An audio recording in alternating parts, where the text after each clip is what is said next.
Now, while you're in here, you made that shallow S on there just so that you don't forget what piece is what.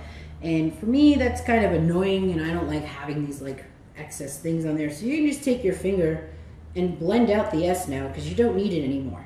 That was just so that we don't attach the wrong piece to the wrong spot. Now, you want to go ahead and attach your last piece before we blend the outside. There we go. We know that that piece should be exact there, all along the edges. We have a connection down at the bottom, and these two side edges, just like that first piece that went on.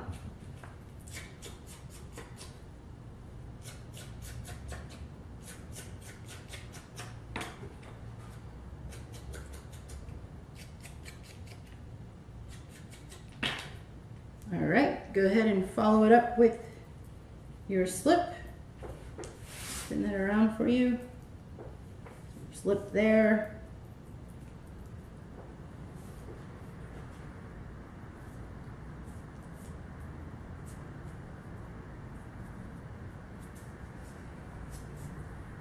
Now, for those of you with small hands, you can go ahead and easily get in there and put that coil in. My hands are a little bit bigger. Try and work it in there. There we go. And I am just going to go around and reinforce the interior sides all up along the walls, just like we did for the first few sides there.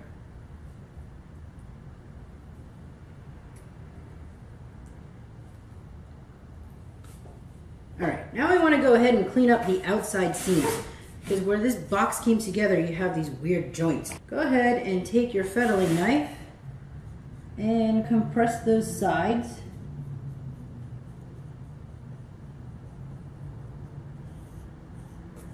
And do that all the way around.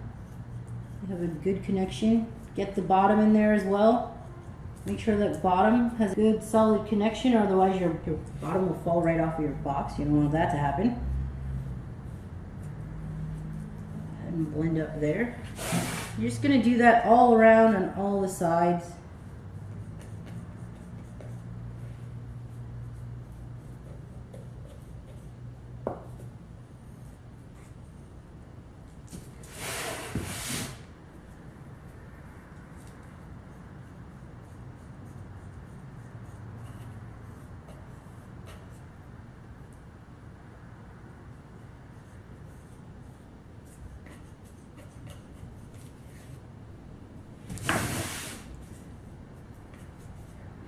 Don't leave out any of your bottom sections there. You want to make sure you get a good connection. Now these may seem a little rugged. You can go ahead and use the back end of your rib, flatten it out, make it look a little bit smoother. Run a finger along, clean up your little bits of your edges there a little bit more. You're going to go ahead and decorate this in another week. You can fuss with the edgings and make it a little bit cleaner after you come back to it again. There's the first part of the cube. Now we're going to need to put a lid on top of it. So you're going to go ahead and take that sixth one you have left over, and that's going to go on here. But those little pieces that we were saving, we're going to slip and score those to the inside of this lid so that it will sit in place and not knock around on you. So what you want to do, you're going to take those extra pieces and cut them in half, end up with 4. Clean up my fettling knife there for a minute. Now the wall thickness should all be the same thickness of your little extra scrap pieces, because you've saved these from the edge when you rolled out all of them all together. You gotta use this as a measuring guide. So we know we need this little bumper to sit just far enough for this to clear the inside. So since this is the same thickness, you can go ahead and just take one of the pieces, line it up there, score with your fettling knife here. Just give it a little guideline right on the inside. And I'm just kind of eyeballing what looks like close to center.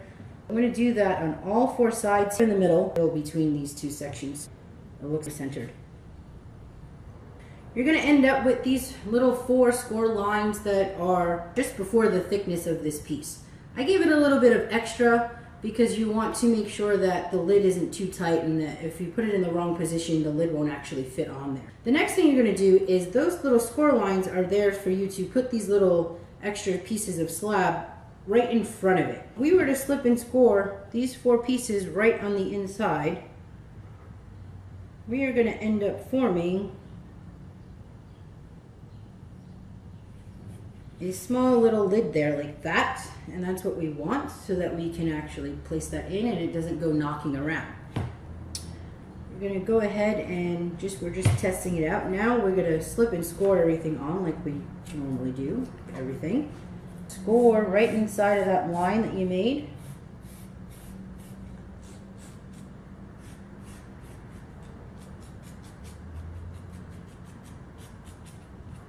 Score your pieces.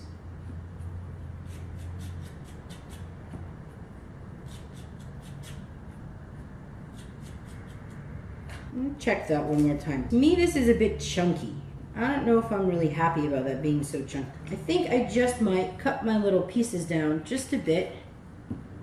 Lose a little bit of extra. You can do whatever you want here with the spacing and how you put these in. It's really kind of up to you. The only reason why we need to put these in is just so that the lid actually stays in place. As long as you have a little bit of a guide on each one of the sides, however you choose to cut these up or just put smaller tabs, that's up to you. I wanted mine a little bit thinner. I'm going to go ahead and now apply my slip. Squish it on.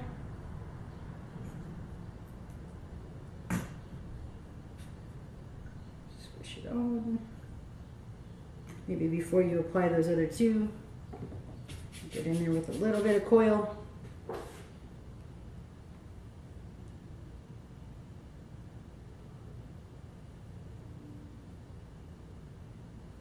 Back it up with your fettling knife.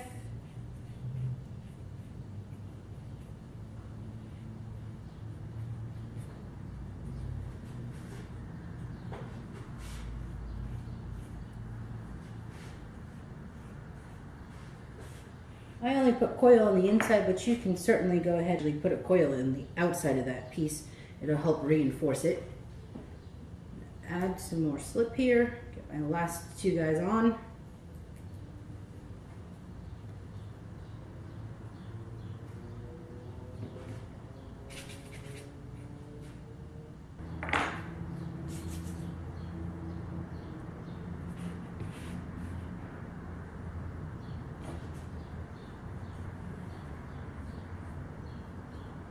And be sure to get in there and get all of those little sides blended nice and well before try to pick this up. Go around and everywhere that you put on a connection, and then you can smooth out the top, get rid of any of those score lines that maybe you didn't cover up. And then the lid should go right in there, and then when it's fired, this thing can't knock around and it's actually a stable little lid. There you have it. A slab box. You want to wrap this up and keep it in plastic somewhere safe, at least overnight before you go ahead and do anything else to it. We want to make sure that an overnight cure really helps these edges to kind of bond to themselves. Next lesson, I will show you some techniques on how to go ahead and decorate this thing. So that's it for today.